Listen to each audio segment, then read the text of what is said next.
Hello friends, welcome to my YouTube channel M study point में आपका स्वागत है। आज मैं क्लास 10th साइंस का मॉडल पेपर लेके आया हूँ और जो आपकी 2025 एग्ज़ाम के लिए वेरी मोस्ट इम्पोर्टेंट पेपर है ये। और आपका पेपर सेम टू सेम हूबहू ऐसा ही पेपर बनेगा। आप इस तरह तैयारी करोगे तो आप 80 में से 80 भी ला सकते हो, यानी आपके 100 में से 100 नंबर साइंस में आ सकते हैं। और हम मॉडल पेपर के हिसाब से कंप्लीट कोर्स कवर करेंगे और जो भी एग्ज़ाम में आने वाले इंपॉर्टेंट होंगे उनके बारे में हम भी विस्तार से पढ़ेंगे। ठीक है, बिना देरी किए हुए वीडियो को आगे शुरू करते हैं और एक एक क्वेश्चन करते हैं। ठीक है, आपका समय होगा 3 घंटे 15 मिनट का और पूर्णांक कितना 80 नंबर का होगा। ठीक है, अब देखते हैं, पहले इसके सामान्य निर्देश हैं वो पढ़ते हैं पहले कि परीक्षार्थी सर्वप्रथम अपने प्रश्न पत्र का नामांक अनिवार्यता लिखे। सभी प्रश्न हल करना अनिवार्य है। प्रत्येक प्रश्न का उत्तर दी गई उत्तर पुस्तिका में लिखे। जिन प्रश्नों में आंतरिक खंड है उन सभी के उत्तर एक साथ लिखे। प्रश्न का उत्तर लिखने से पूरा है, प्रश्न का क्रमांक अवश्य लिखे। इन नियमों को फॉलो करें, नहीं तो आपके नंबर भी कट सकते हैं और नंबर 0 भी आ सकता है उनमें जो क्वेश्चन आप करोगे जैसे। ठीक है, तो अब एक एक क्वेश्चन करते हैं। पहला क्वेश्चन क्या है, खंड ए का पहला क्वेश्चन क्या है कि निम्न प्रश्न के उत्तर का सही विकल्प चयन कर उत्तर पुस्तिका में लिखिए। ठीक है, तो पहला क्वेश्चन क्या है कि संकोचन के समय हृदय के अंदर रक्त के पश्च प्रवाह को रोकता है। कौन रोकता है? ए, वाल्व रोकता है। ठीक है, नीले की दीवार, आलिंद की दीवार, उपरोक्त सभी। इसका आंसर ए हो गया, वाल्व रोकता है। ठीक है, अगला क्वेश्चन देखो। अगला क्वेश्चन, एक न्यूरॉन में विद्युतीय संकेतों का रासायनिक संकेतों में परिवर्तन कहाँ पर होता है? तो इसका आंसर क्या हो गया? बी, तंत्रिकाक्ष पर। ठीक है, अगला क्वेश्चन क्या है कि मानव में मस्तिष्क का कार्य है सोचना, संतुलन बनाना, हृदय स्पंदन, उपरोक्त सभी। तो इसका आंसर क्या हो गया? उपरोक्त सभी। ठीक है, बहुत नॉर्मल क्वेश्चन है, आप अच्छे से पढ़ोगे तो आपके 80 में से 80 आ सकते हैं। ठीक है, फिर से अगला क्वेश्चन देखो। फोर्थ क्वेश्चन क्या है? फोर्थ क्वेश्चन की RRYY जीनी संरचना का बाह्य लक्षण होगा गोल और हरा। तो पहला ही आंसर हो गया गोल और हरा। ठीक है, अगला देखो, आपतन कोण आई का मान होता है। आपतन कोण आई का मान होता है तो इसमें आपने नियम में पढ़ा होगा। ठीक है, कि आपतन कोण परावर्तन कोण बराबर होते हैं। तो पहला ए क्या है कि परावर्तन कोण से ज़्यादा है, बी क्या है परावर्तन कोण के समान। तो ये हो गया कि परावर्तन कोण के समान, तो इसका आंसर बी हो गया। आगे देखो अगला क्वेश्चन। अगला क्वेश्चन क्या है? छठवां की बाह्य आघातों से आंख की सुरक्षा करता है। बाह्य आघातों से आंख की सुरक्षा कौन करता है? श्वेत पटल। ठीक है, अगला, यदि किसी परिपथ में एक कूलम आवेश को प्रवाहित करने में 1 जूल कार्य करना पड़ता है तो दो बिंदु के बीच विभवांतर क्या होगा? 1 वोल्ट। तो पहला आंसर ऐसा ही होगा, 1 वोल्ट हो गया। अगला क्वेश्चन देखो कि चालक तार का प्रतिरोध निम्न में से किस पर निर्भर नहीं करता है? चालक तार की लंबाई पे इस पे करता है, अनुप्रस्थ काट के क्षेत्रफल भी करता है, उपरोक्त दोनों ये तीनों सही है। तो इसमें आपको निर्भर नहीं करता वो पूछना है, तो फिर में से कोई नहीं। द आंसर हो गया इसका। अगला कि वातावरण में लोहे के ऊपर बुरी परत चढ़ने की प्रक्रिया क्या है? तो वातावरण में लोहे के ऊपर बुरी परत किसके कारण चढ़ती है? संक्षारण के कारण। बी आंसर इसका सही हो गया। अगला क्वेश्चन क्या है? 2CH3COOH प्लस Na2CO3 ए बताना क्या बनेगा? H2O plus CO2। उपरोक्त में से ए बताइए। तो ये क्या हो गया? CH3, यहाँ से CH3COONA।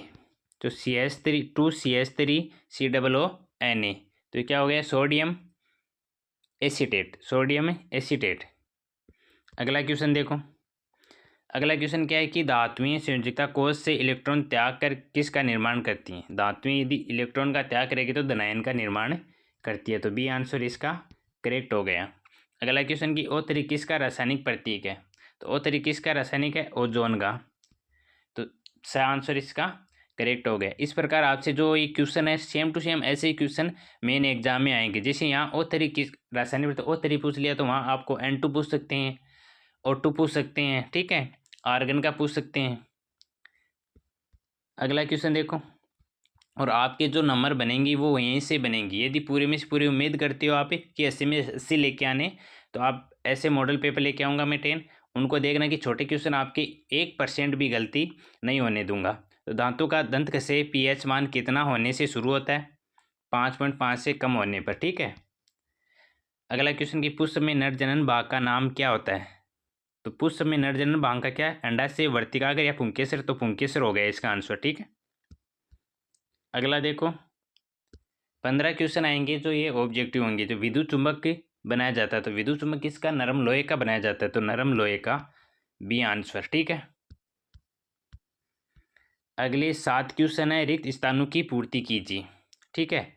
क्या? रिक्त स्थानों की पूर्ति कीजिए। तो पहला कि लार में पाए जाने वाले एंजाइम, तो लार में कौन सा एंजाइम पाया जाता है? टाइलिन होता है। लार में कौन सा पाया जाता है? टाइलिन। लार में कौन सा? टाइलिन होता है। प्रकृति में सबसे अधिक क्रियाशील तत्व है क्या है? तो प्रकृति में सबसे अधिक क्रियाशील क्या है? पोटेशियम। पोटेशियम का प्रतीक है के। मादा में अंडाशय की संख्या जोड़ी कितनी होती है? एक जोड़ी। अगला कि नल के जल का पीएच मान कितना होता है? तो नल के जल का पीएच मान कितना होता है? 6.5 8.5 तक। 6.5 से 8.5 तक होता है। अगला क्वेश्चन देखो। अगला क्वेश्चन, जल का अपवर्तनांक कितना होता है? जल का अपवर्तनांक बताना है तो 1.33।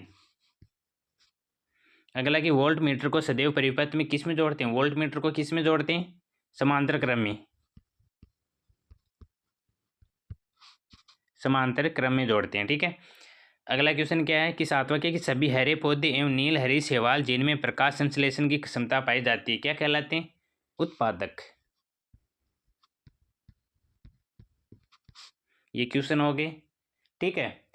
15 क्वेश्चन वो हो गए और 7 रिक्त स्थान वाले। इनमें आपके नंबर कटने की उम्मीद होती है। बड़े क्वेश्चन में नंबर बहुत कम कटेंगे। यदि इसमें गलती है तो 1 नंबर सीधा का सीधा चला जाएगा, या फिर यदि आपको छोटे क्वेश्चन कंटेस्ट याद हैं तो आपके नंबर नहीं कटेंगे, पूरे में से पूरे देंगे। ये नहीं कि आपका आंसर इसमें सही है तो आपको आधा देगा, आधा नहीं देगा, पूरा नंबर मिलेगा आपको।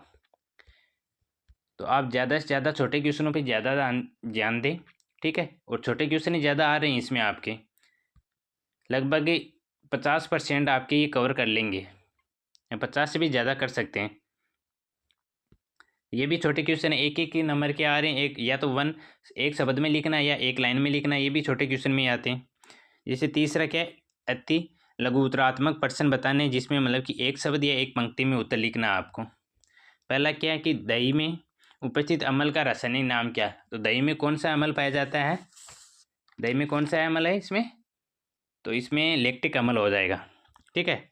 तो दही में कौन सा होता है? लैक्टिक अम्ल। दही में कौन सा हो गया? लैक्टिक अम्ल।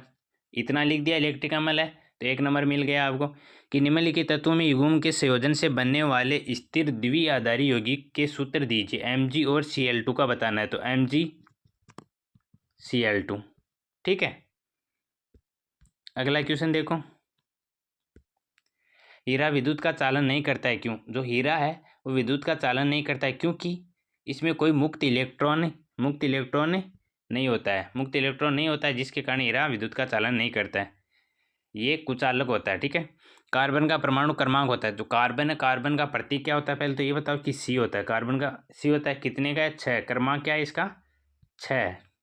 अगला कि तंत्र की रचनात्मक क्रियात्मक इकाई क्या कहलाती है? इसको हम क्या कहते हैं? तंत्र की रचनात्मक और क्रियात्मक इकाई क्या कहलाती है? न्यूरॉन कहते हैं। और एक इसका और नाम क्या बोल सकते हैं अपन की? तंत्रिका कोशिका, ठीक है। न्यूरॉन या तंत्रिका कोशिका, ठीक है। साथ साथ में इनको लिख लेना आप। वीडियो यदि आपको याद ना तो फिर से वीडियो देख लेना एक बार और। प्लाज्मोडियम में जनन किस विधि के द्वारा होता है? जो प्लाज्मोडियम है उसमें जनन किस विधि के द्वारा होता है? ऐसा क्वेश्चन आपके जरूर आ गए हैं। प्लाज्मोडियम आ गया, या फिर आपके और कुछ भी आ सकता है इसमें, ठीक है। तो बहुविखंडन, इसमें अलैंगिक जनन, लैंगिक जनन, उनके बारे में पूछ सकते हैं। मुकुलन है, उसमें ईस्ट है, ईस्ट में कौन सा होता है, ठीक है, जनन होता है। ऐसा क्वेश्चन आ सकता है। इनमें से 1 नंबर का आपका जरूर आएगा। तो प्लाज्मोडियम में कौन सा होता है? बहुविखंडन होता है, या इसमें क्या बोल सकते हैं? एक तो बहुविखंडन बोल सकते हैं, एक बहु विभाजन भी बोल सकते हैं। एक अलैंगिक प्रजनन विधि का उदाहरण है, एक अलैंगिक प्रजनन विधि का उदाहरण बोलते हैं इसके। तो वक्रता त्रिज्या और फोकस दूरी में क्या संबंध होता है? तो वक्रता त्रिज्या है और फोकस दूरी, वक्रता त्रिज्या आर और फोकस दूरी एफ में क्या संबंध है? तो इसमें क्या संबंध हो गया? आर बराबर 2f या एफ बराबर r/2। ठीक है। मुख्य अक्ष को परिभाषित कीजिए। तो मुख्य अक्ष को परिभाषित कीजिए तो क्या कि दर्पण के ध्रुव और वक्रता केंद्र को मिलाने वाली रेखा, जो दर्पण के ध्रुव और वक्रता केंद्र को मिलाने वाली रेखा को ही मुख्य अक्ष कहते हैं। अगला क्वेश्चन देखो, क्या कारण है कि चुंबकीय क्षेत्र रेखाएं एक दूसरे को प्रतिच्छेद नहीं करती हैं?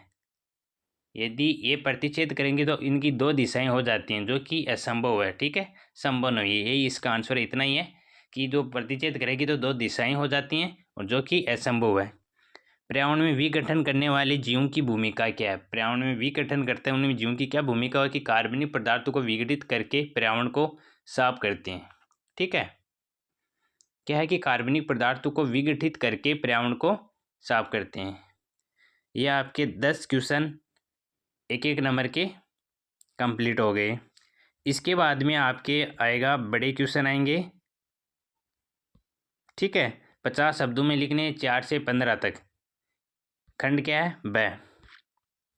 ठीक है, तो इसमें पहला क्वेश्चन कि यौगिक अक्ष एल्यूमिनियम का उपयोग रेल की पटरियों को जोड़ने के लिए किया जाता है। इसमें अलग अलग बताना कि यौगिक अक्ष को पहचानिए और अभिक्रिया का नाम लिखिए। ये बड़े क्वेश्चन है, इनको बाद में करेंगे अपन, और मॉडल पेपर में साथ में लेकर आऊँगा, उनमें इंपॉर्टेंट क्वेश्चन भी बता दूंगा साथ में आपको।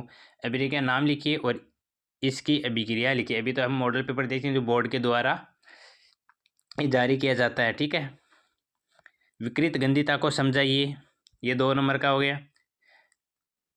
4 प्रकार्यात्मक समूह के नाम बताइए। मेथनॉल की थोड़ी सी मात्रा का सेवन भी घातक हो सकता है, टिप्पणी कीजिए। ठीक है, ये छोटे छोटे क्वेश्चन है, 2-2 नंबर दे सकते हैं आपको। पौधे के शरीर में पोषण कैसे होता है? पौधे के शरीर में पोषण कैसा होता है, इसकी क्रिया बतानी है आपको। अगला कि सामान्य वृद्धि और लैंगिक परिपक्वता एक दूसरे के किस प्रकार भिन्न है, इसके विभेद बताना है आपको। ठीक है, अगला देखो, अगला 10वां क्वेश्चन की मादा जननतंत्र का नामांकित चित्र बनाइए। इसमें आपको डायग्राम बनाना, इसका नामांकित बनाना, तो आपके नाम भी जरूर लिखने, ऐसे आपके 2 नंबर नहीं मिलेंगे। अगला कि जब प्रकाश की किरण तिरछी आपतन के साथ प्रवेश करती है तो उनका मार्ग दर्शाते हुए एक किरण आरेख बनाइए। हवा से पानी में आपको आरेख बनाना इसका, वो बताना है। अगला क्वेश्चन देखो कि उत्तल दर्पण द्वारा बने प्रतिबिंब की स्थिति क्या होती है, इनको समझाना है। अगला चुंबकीय क्षेत्र रेखाओं के गुण क्या है? ये चुंबकीय क्षेत्र रेखाओं का कन्फर्म इस चैप्टर में से आपकी 2-3 क्वेश्चन जरूर मिलेंगे। अगला कि लघुपतन से आप क्या समझते हैं? 15वां क्वेश्चन की दैनिक जीवन में कोई 4 गतिविधियां सुझाए जो पर्यावरण के अनुकूल हो। ठीक है, अब अपना आ जाए खंड स, जिसमें 3-3 नंबर के क्वेश्चन आएंगे। 16 से शुरू होगा। तो क्या होता है जब जिंक धातु को कॉपर सल्फेट घोल में मिलाया जाता है? सेकंड क्वेश्चन इसका क्या है कि तनु सल्फ्यूरिक अम्ल में जिंक धातु मिलाई जाती है। यदि अभिक्रिया होती है तो संतुलित रासायनिक समीकरण भी लिखनी है इसकी। ठीक है, अगला इसका अथवा भी आएगा। ये बात बोनस पॉइंट है कि आपकी इसमें अथवा आएगा तो आप कोई सा ही कर सकते हो इसमें। इसमें क्या पूछा है कि एक तो संयोजन अभिक्रिया और विस्थापन अभिक्रिया है। ये जो पहले चैप्टर में जो विस्थापन अभिक्रिया है, संयोजन अभिक्रिया है, योगात्मक अभिक्रिया है, इनको आप अच्छे से याद करना, इसके उदाहरण भी देख लेना। ये आपके एग्जाम में 100% आएगा और 3 नंबर आ जाएंगे इतने में। पादप हार्मोन से आप क्या समझते हैं? किन्हीं 2 पादप हार्मोन के नाम और एक एक कार्य भी लिखना है। इसका अथवा वाला क्या है 3 नंबर का कि मानव में अगर मस्तिष्क के विभिन्न भागों के नाम एवं कार्य भी लिखने हैं। मानव में अगर मस्तिष्क के विभिन्न भागों के नाम और कार्य लिखने हैं, जो मस्तिष्क का जो डायग्राम उसको अच्छे से पढ़ना है, उसका नामांकित करना, और उसका जो कार्य है, विधि है, वो भी आपको अच्छे से समझना है। अगला 18वां क्या है कि मेंडल के द्विसंकर संकरण के नियम को भी समझाइए। अथवा कि मेंडल द्वारा प्रतिपादित पृथक्करण के नियम को समझाना है। 19वां क्या है, स्वच्छ आकाश का रंग नीला क्यों दिखाई देता है? हमें वर्षा के बाद भी आकाश में इंद्रधनुष क्यों दिखाई देता है? ठीक है, हमें वर्षा के बाद ही आकाश में इंद्रधनुष क्यों दिखाई देता है, इसका कारण बताना है। अगला कि टिंडल प्रभाव किसे कहते हैं? तारे टिमटिमाते क्यों प्रतीत होते हैं, इनकी व्याख्या करनी। इनमें से आपको जरूर क्वेश्चन देखने को मिलेगा और 3 नंबर आ जाएंगे। ठीक है, जो जितने शब्द बताते उतने में ही करना, उसे न तो ज़्यादा करना न कम करना है। अगला लास्ट है सेक्शन डी, क्या है अपना 20वां क्वेश्चन क्या है कि एसिड या अम्ल किसे कहते हैं, क्या होता है जब कोई अम्ल धातु के साथ क्रिया करता है, समझाइए। 1+3 पहले का 1 नंबर मिलेगा और सेकंड का 3 नंबर, 4 नंबर के क्वेश्चन यहाँ से शुरू हो जाते हैं। इसके भी अथवा में पार्टी सी और डी है उसके अथवा में आएंगे दोनों के। अधात्विक ऑक्साइड की प्रकृति कैसी होती है, विरंजक चूर्ण का रासायनिक सूत्र लिखिए और कोई 3 उपयोग बताइए। जो ये प्लास्टर ऑफ पेरिस है, विरंजक चूर्ण है या खाने का सोडा है, धोने का सोडा है, इनके रासायनिक सूत्र, इनका कार्य, उपयोग वो तो आपको आने ही चाहिए, ठीक है। 21वां क्वेश्चन क्या है, अम्बिवा में पोषण विधि को सचित्र समझाइए। और जो अम्बिवा में पोषण विधि है उसका डायग्राम और विधि आपको अच्छे से आना चाहिए। अमाशय में कौन सा अम्ल निकलता है ये बताना आपको। अमाशय में अम्ल के 2 कार्य लिखो, क्या होगा यदि अमाशय में श्लेष्मा का स्राव नहीं होगा, समझाइए। 22वां क्वेश्चन क्या है, वो लास्ट क्वेश्चन, विद्युत परिपथ किसे कहते हैं। जो विद्युत परिपथ है उसे किसे कहते हैं उसके बारे में लिखना, 1 नंबर मिलेगा। इसके बाद में सेकंड क्वेश्चन, किसी विद्युत बल्ब के तंतु में से 0.5 एम्पीयर विद्युत धारा 10 मिनट के समय के प्रवाहित की जाती है, तो विद्युत परिपथ में प्रवाहित विद्युत आवेश का परिमाण ज्ञात कीजिए। ये जो क्वेश्चन है आपको मैं न्यूमेरिकल वाला क्वेश्चन है, इनको मैं एक साथ लेके आऊँगा, आपको अच्छे से सभी समझा दूंगा जो एग्जाम में आने के लिए मोस्ट है, ठीक है। और एक साथ में एक दिन डायग्राम लेके आऊँगा कि ये डायग्राम है, आपको ऐसे डायग्राम एग्जाम में देखने को मिलेंगे। अपन लगभग साइंस के 8-10 मॉडल पेपर पढ़ेंगे, उनमें पूरा कवर कर लेंगे। और आपके उस वो मॉडल पेपर कवर लगे तो लगभग 80 में से 80 आने की 100% उम्मीद रहेगी, ठीक है। इसका प्रतिरोध किसे कहते हैं, अगला क्वेश्चन क्या, किसी चालक तार का प्रतिरोध किन किन चीज़ों पर निर्भर करता है। ये आपके 22 क्वेश्चन है, अलग अलग पार्ट में बता दी कि पहले आपके वस्तुनिष्ठ आएंगे, उसके बाद में रिक्त स्थान वाले, फिर 1-1 नंबर के, फिर 2 नंबर के आएंगे, फिर 3 नंबर के और लास्ट में 4-4 नंबर के आएंगे। और खंड स और द में जो लास्ट के डी और सी है उसमें आपके अथवा में भी आएंगे, तो ये आपके लिए अच्छा होगा, ठीक है। और वीडियो अच्छा लगे तो वीडियो को लाइक करें, चैनल को सब्सक्राइब जरूर करें, वीडियो को ज़्यादा से ज़्यादा शेयर भी करें। Okay, thank you.